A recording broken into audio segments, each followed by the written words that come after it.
I really cannot put it into words how I'm feeling because my emotions are like all over the place. But I feel a prominent emotion right now I'm feeling is gratitude.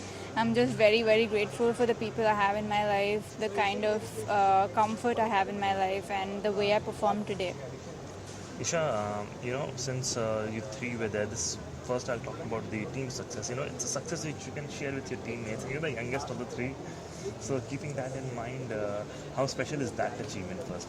Yeah, I'm very happy that we have such a strong team and we have a good bonding together too. And I feel all of us performed very nicely, and I'm very happy for everyone. After that, you played the silver, and in the final it was pretty neck to neck. India, China, China, India. It went to the all the way down to the wire. Yeah. So where do you think just one shot was the difference, perhaps? No, the difference was two. Even if I shot five at the last, I couldn't. But I had some small issue with my grip, so I couldn't shoot all five. I was struggling with something. But overall, I liked how I performed.